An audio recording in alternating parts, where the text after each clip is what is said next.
So good morning all of you, once again welcome. This is Mistry sir. So as we studying about the emulsion, that is biphasic liquid dosage form, right? So from this we already done the some part, that is introduction, advantages, type of emulsion, test for identification of type of emulsion, then classification of emulsion, then formulation of emulsion, right? So from the formulation of emulsion we are studying about the emulsifying agent, right? So let's start.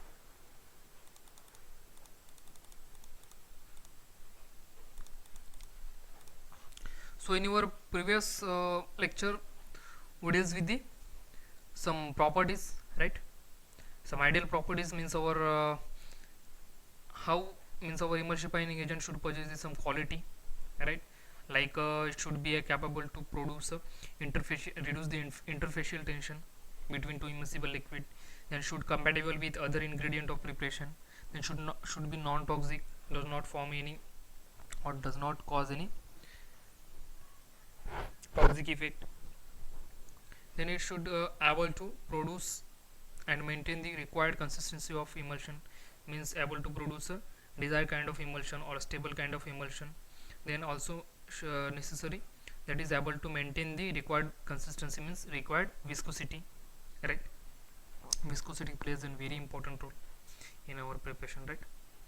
Then it should be chemically stable. It should be chemically stable means it should be compatible with other ingredient and does not shows any kind of chemical interaction, means after the filling into a container it should not react with our container, right? Otherwise sometime what happen, our various ingredient have our property, that is it will react with our container also and form other undesirable product or unusable product. That's why it is very necessary that is our emulsion possess the ability, like should not possess in should not form any chemical reaction, that means should be stable, chemically stable, right? Then it should able to keep a globule distributed into continuous phase, means right, it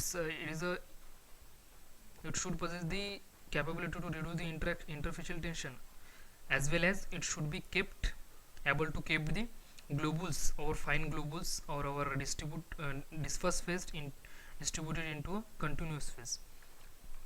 Whatever the our fine globules should kept into a, or distribute into a or retain into a continuous phase for the long period of time, right?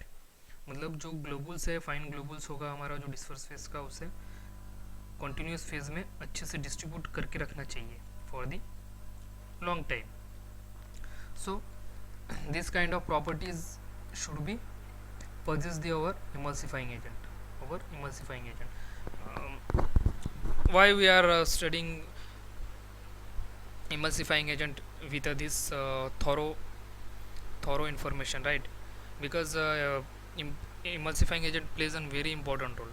That's why it should possess, that's why we should know about it very carefully and thoroughly, right?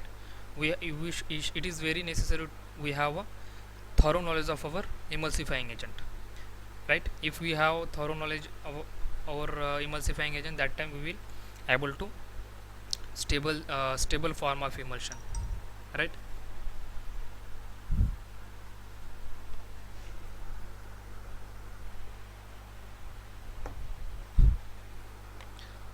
Right. So this kind of property should be possess the our emulsifying agent.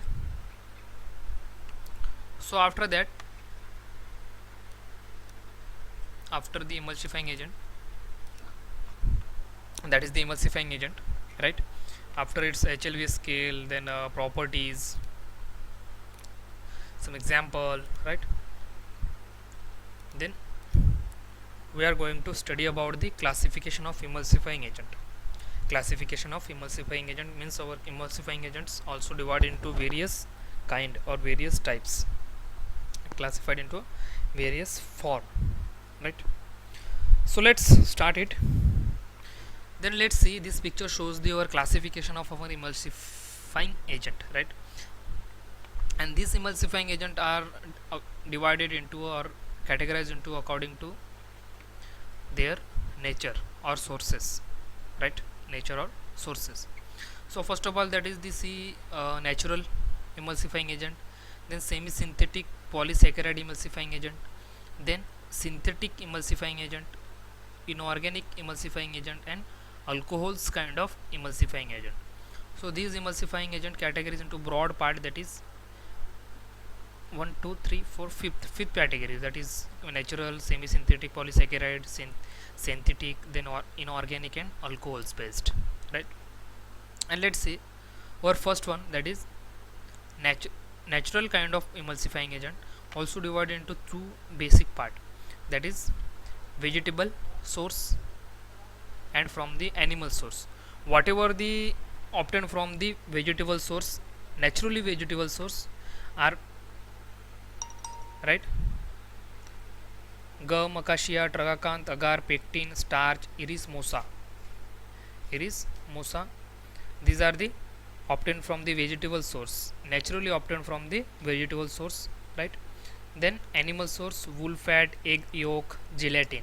These are the obtained from the animal source.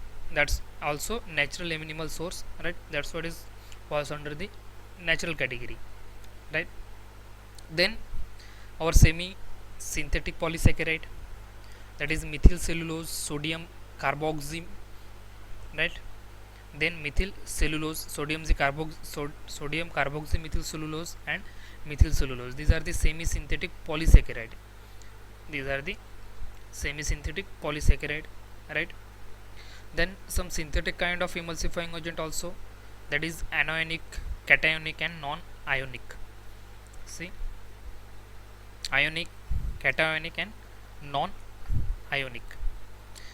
These are the synthetic compound, means synthetic kind of emulsifying agent, or that is man made. Synthetic means man made, not occurring from natural.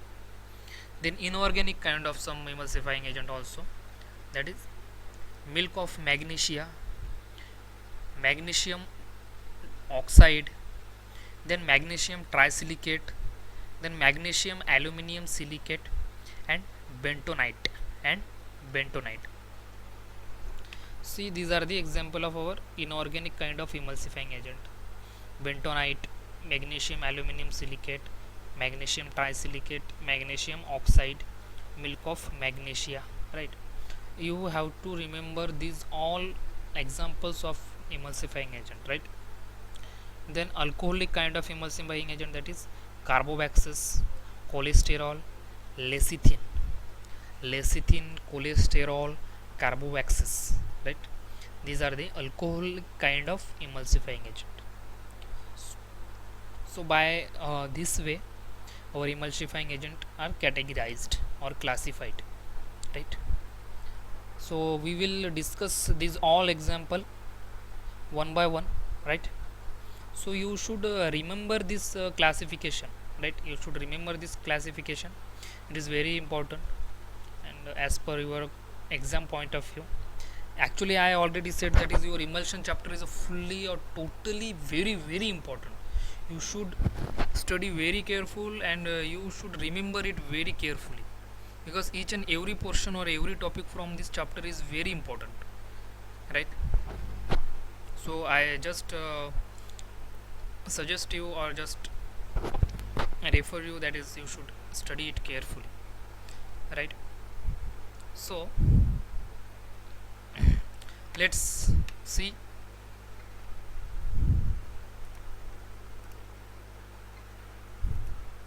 Right, this is our emulsifying agent. Just start with a natural one, right? That is natural emulsion agent from the vegetable source. We all already studied that is natural, that is two form: vegetable source and animal source. So first of all, vegetable source, from the vegetable source. Natural kind of emulsifying agent obtained from the vegetable source. These are the carbohydrate kind of emulsifying agent, such as gum, acacia, and mucilage substance. Mucilaginous substance means gum, acacia, and mucilaginous substance are the natural kind of emulsifying agent obtained from the vegetable source, right? Vegetable source means our plant. Vegetable source means our plant, right? Plant source, from the plant source.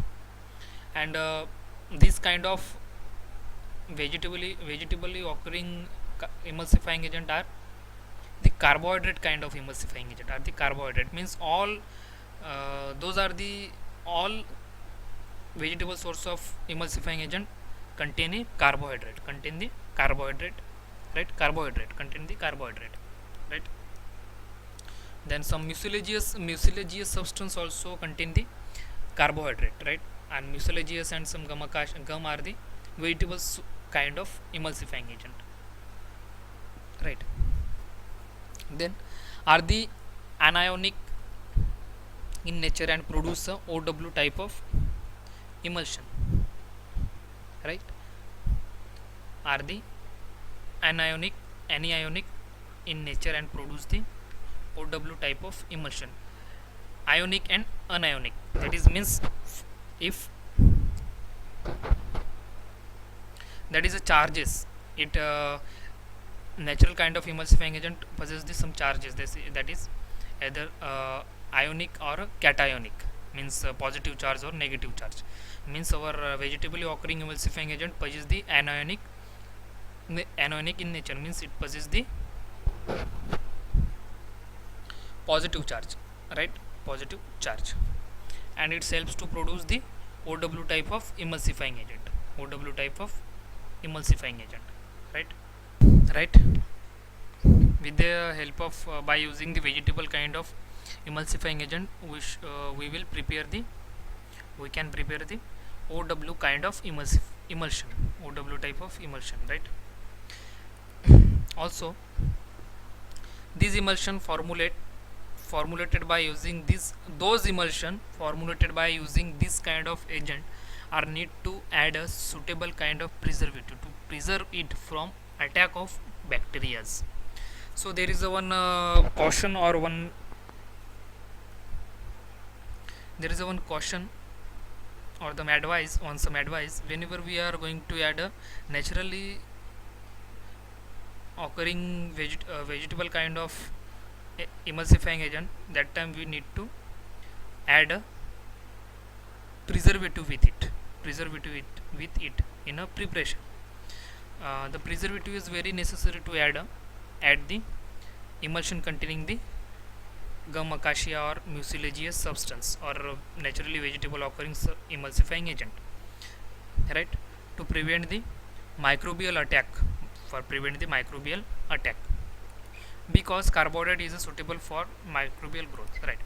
So as we know, that is our vegetable emulsifying agent occurred from the vegetable source are contain the carbohydrate kind of substance, right? And due to this presence of carbohydrate in the emulsifying agent, we need to add a preservative in it to prevent the microbial attack, because the carbohydrate are suitable media for the bacterial growth. Means our bacteria are easily grow in the carbohydrate, means bacteria are able to grow in the carbohydrate. That's why for the prevention of or overcome this kind of problem, we need to add a preservative to prevent the microbial attack, right? Due to the presence of carbohydrate in the emulsifying agent, that time we need to add a preservative also in the emulsion preparation to prevent the microbial attack, because bacteria are easily grow in the carbohydrate, right? So these all about our naturally occurring emulsifying agent. So there is some example of naturally occurring emulsifying agent, that is acacia, that is gum acacia, tragacanth, agar, pectin, starch, and iris mosa. Once again read it: acacia, gum acacia, it's also called as gum acacia, either acacia, tragacanth, agar, pectin, starch, and iris mosa.